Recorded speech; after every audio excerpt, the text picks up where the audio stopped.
Okay, scroll. Okay, hopefully you don't spend too much time on this. I'm just gonna try and go over this very fast. I kind of want this video to go out as fast as possible because I've been kind of delaying it all day.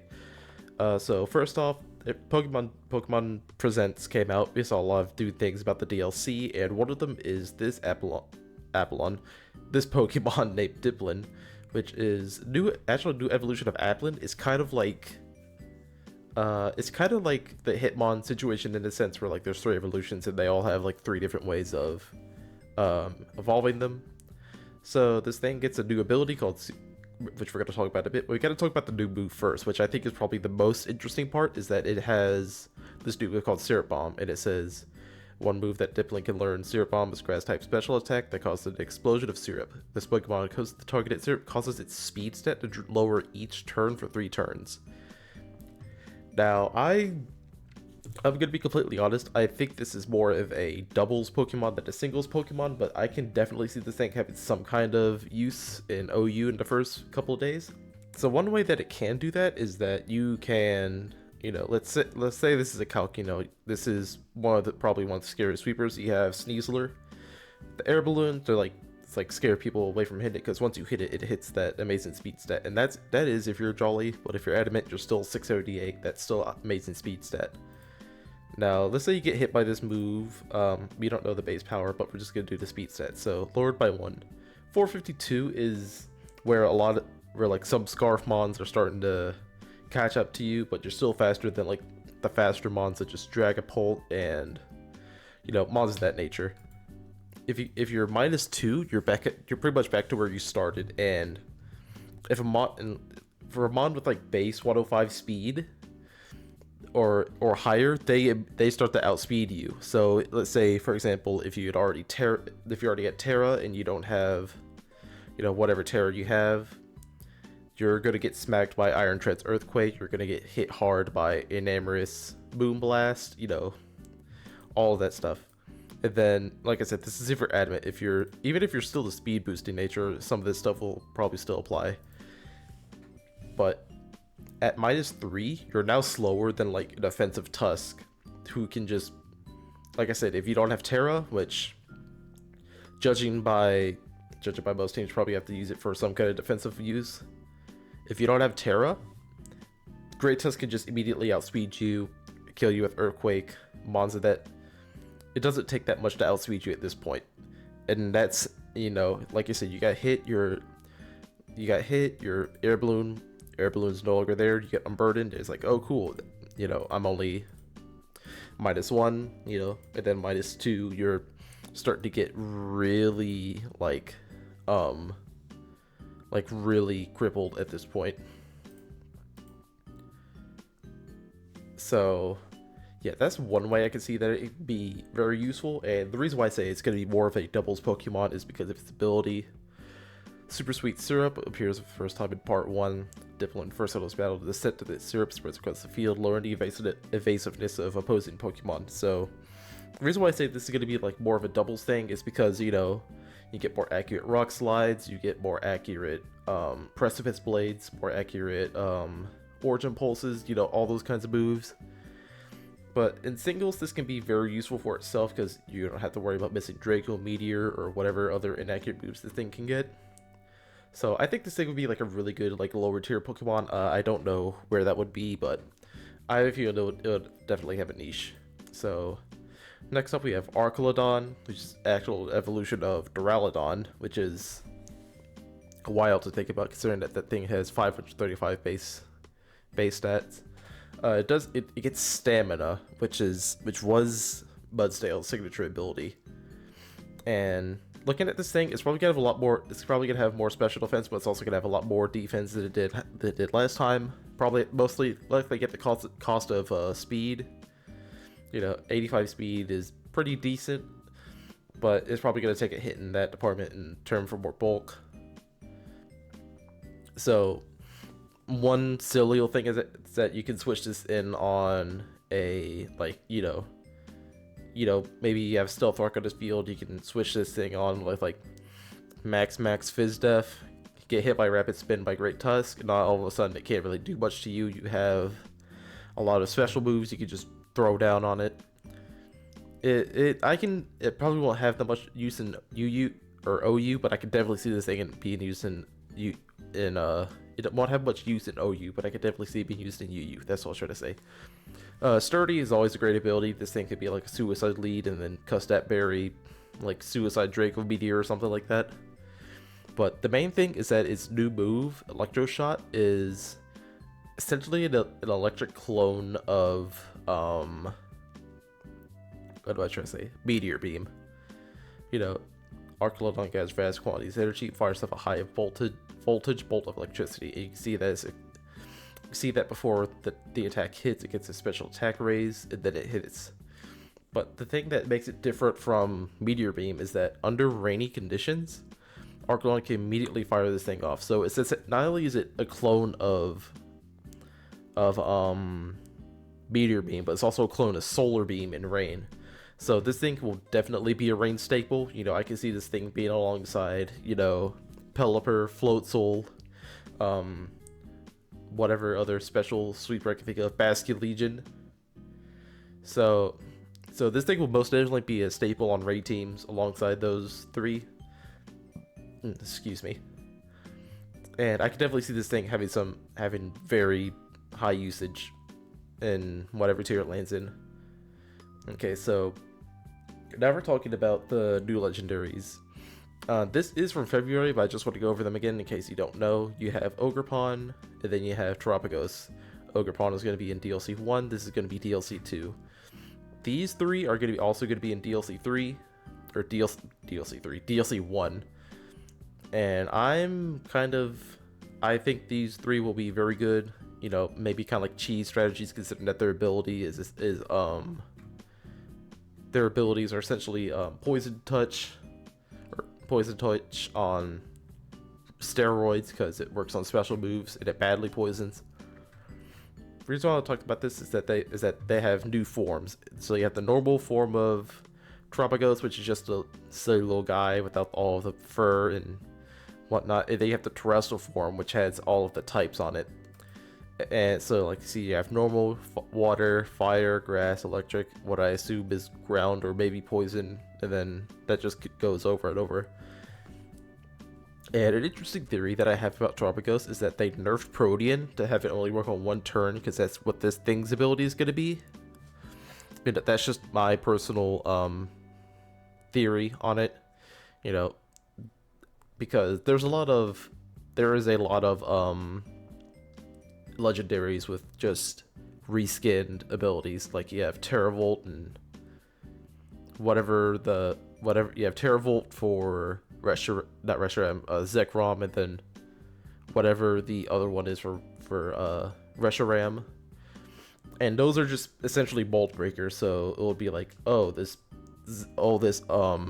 Heatran switched it on my Reshiram. Oh, it still died to a fire move. I think that's the same thing with like whatever the Solgaleo and Lunala's abilities are, which are just clear body and multi-scale respectively. So I think they're still gonna have this thing have like the original Protean, and that's the reason why I feel like they nerfed it. That's just my own personal thing. But you can see that has been confirmed to have a normal form and then a terrestrial form, which I think is gonna be like the form it takes when it terrestrializes. And I don't have the tab for the other one. Nope, here it is. So Ogerpon, you see that has like this mask, and then that mask grows incredibly giant. You can see that's tiny little feet where my mouse is. So that thing grows incredibly massive. But enough about those. Let's talk about the actual new legendaries that we saw, which is Raging Bolt and Iron Crown. Now, for typing, I have a feeling this thing is going to be Electric Dragon, considering that's kind of the theme they're going with. But if not Electric Dragon, I could definitely see Electric Dark because of the dark clouds. You know, Raging Bolt kind of, you know, this like the Lightning Strike landing. These are like the dark clouds. Iron Crown, I could definitely see it following the trend of Iron Leaves being Steel Psychic, which would be amazing. But if not Steel Electric, I feel like this thing would definitely sacrifice speed for You know, maybe more attack, maybe more bulk, who knows? I just don't see this thing being... I don't see it being as fast as the original Raikou. And in terms of signature moves, or I should talk about Iron Crown, and then this thing being Steel Psychic and Electric, I definitely feel like this thing will be faster than actual Cobalion, considering that looks a little bit slimmer, you know, a little bit more jet streamed and all that. But it's just a matter of will it be like a physical or a special attacker. That's just my thing. You know, they're both probably getting signature moves. I have a feeling this one's going to be like 100% accurate Thunder in the Sun or whatever. And then maybe like Flash Cannon, but on steroids, where it's like it gets powered up in terrain. So yeah, those are the new legendaries. And then we have mons that are returning that I want to talk about. So first things first, we're obviously going to talk about Clefable. Clefairy is amazing Pokemon in VGC with Eviolite, Friend Guard, Redirection, all that. Clefable in singles is pretty self-explanatory. It's been amazing ever since Gen 4. Though you're the first mon with Magic Guard, and in that gen you also ignore Paralysis, fun fact. So Clefable being back is definitely a plus for defensive players because you have Magic Guard, and considering that Hisuian Samurott is running around, you'll definitely want something that, you know, doesn't take damage from the spikes that it lays. But I could also see this thing having Unaware, considering that a lot of the most popular Pokemon in the tier are setup sweepers. So you have like Baxcalibur, Dragon Dance, or Swords Dance, Dragonite, Samurott in some certain occasions, Goldengo, but you'll probably have to Terra for that. Speaking of Terra, I feel like this thing will have to have like Terra like in most of the games you use, because you know Mono Fairy is amazing, but with the increase of like if you're running Unaware, that is, like if you're running Fairy and you're running like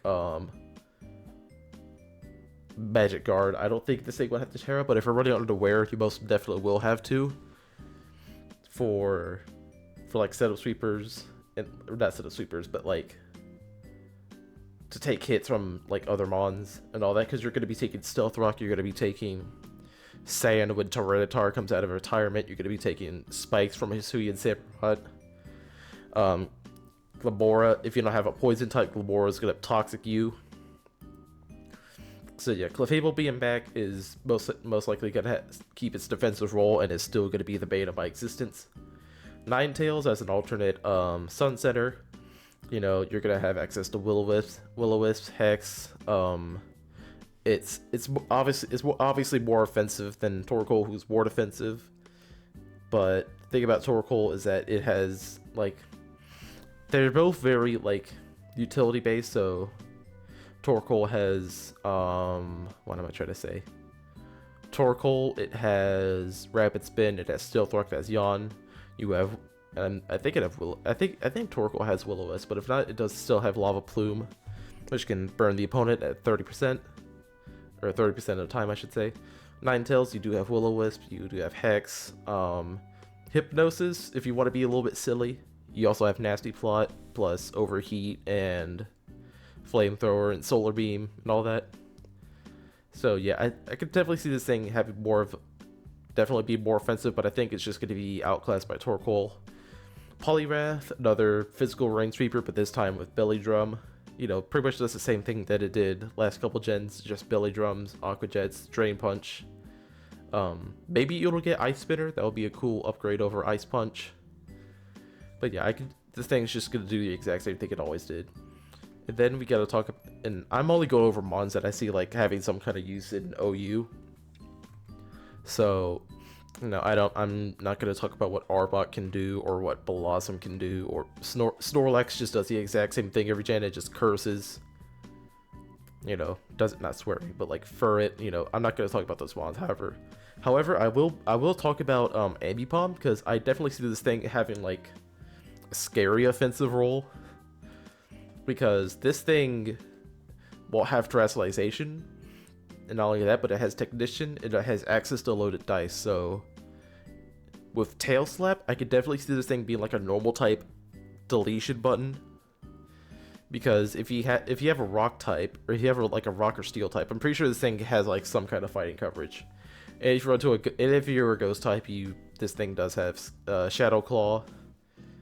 So I can definitely see this thing having a set of like Fake Out just to get guaranteed chip. Loaded Dice, Tail Slap, Shadow Claw, Fighting Move. Maybe, or I could just see this thing running Scarf U-Turn again. This thing will most likely be a lower tier Pokemon, as it always has, as most of the time it has been. But I just want to point that out because I thought it would be very interesting. Another manga we got to talk about, it says Gligar, but we're getting Gliscor.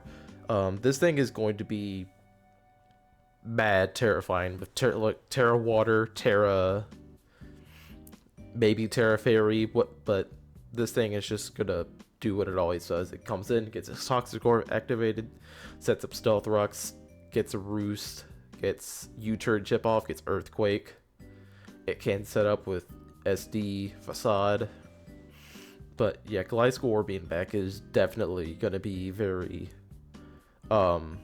welcome in my eyes, because I love Gliscor. It's one of my favorite Gen 4 Pokemon. Up next, we want to talk about is Crawdaunt. You know, this thing already has adaptability, but if you want to go insanely crazy with it, you can Terra Water, SD, get those Aqua Jets off, completely annihilate anything that isn't a Clodsire with Water Absorb. But Crawdaunt being back, I also love Crawdaunt, especially Gen 8. That's why I started again. That's why my love for it first came out. Let's see. Mandibuzz, I could definitely see this thing being a solid enough check to Great Tusk. You know, you could also pair this with Great Tusk, so this thing's so it'll be able to run Rocky Helmet. But this thing with like Fizz Def, I definitely see this thing being like a very decent check to Great Tusk, because you resist knockoff. If it goes for Rapid Spin, so be it. CC is neutral against you, but I have a feeling that if you're defensive enough, you can just roost that off.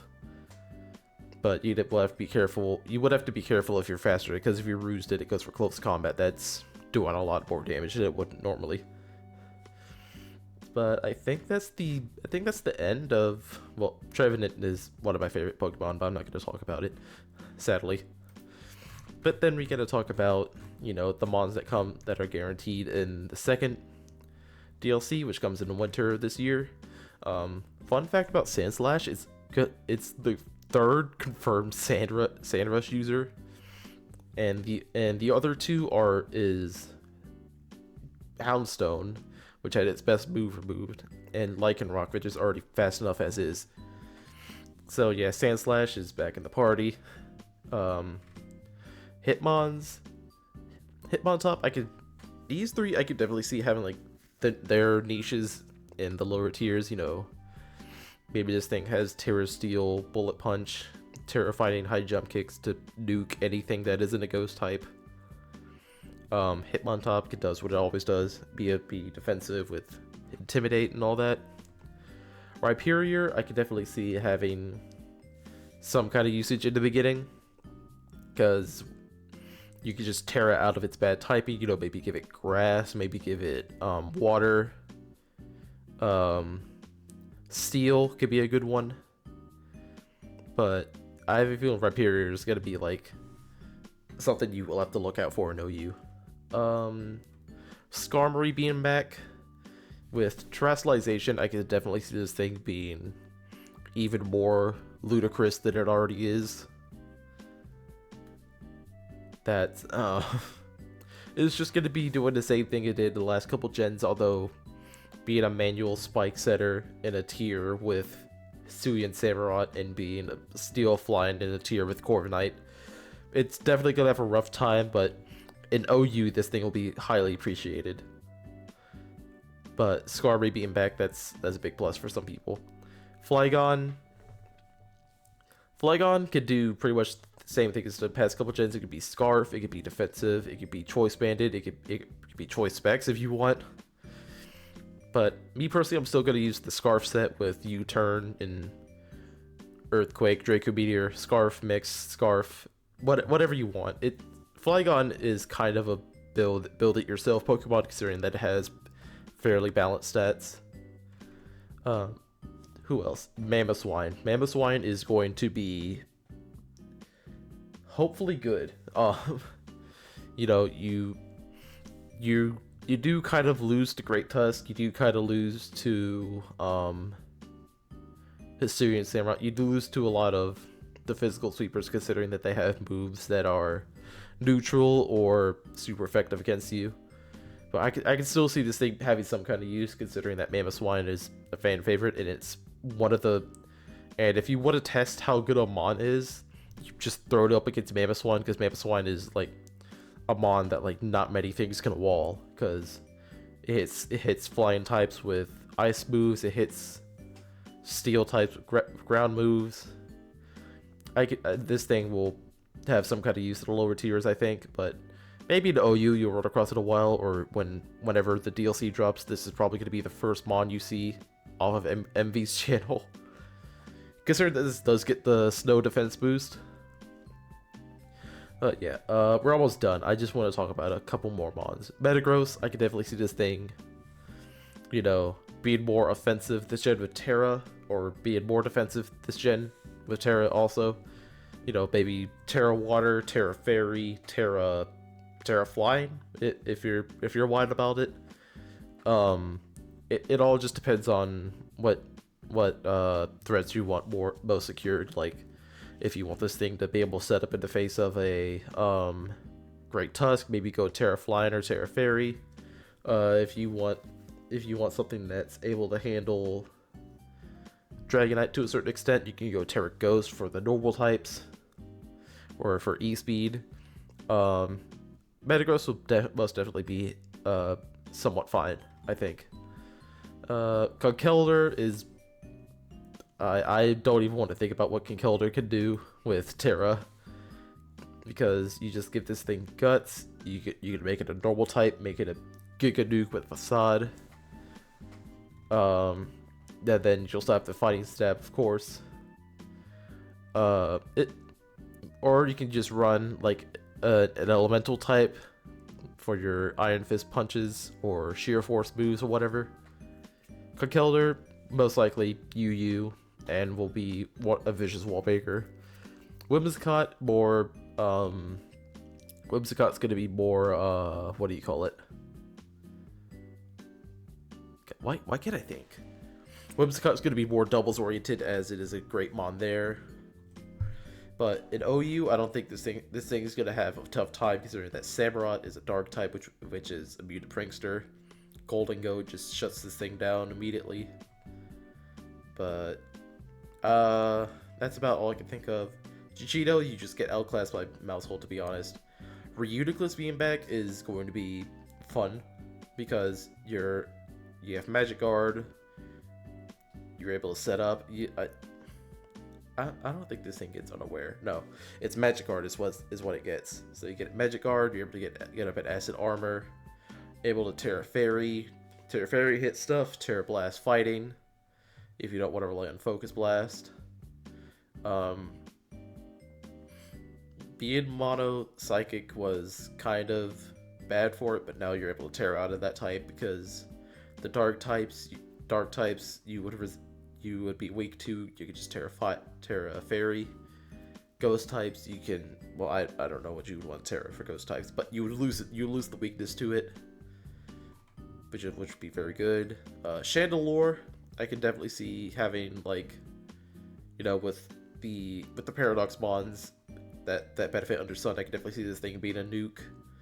Maybe, you know, Terra Fire, Choice Specs, like Overheat, just breaking the game and going through Heat Trance Flash Fire or some dumb shit like that.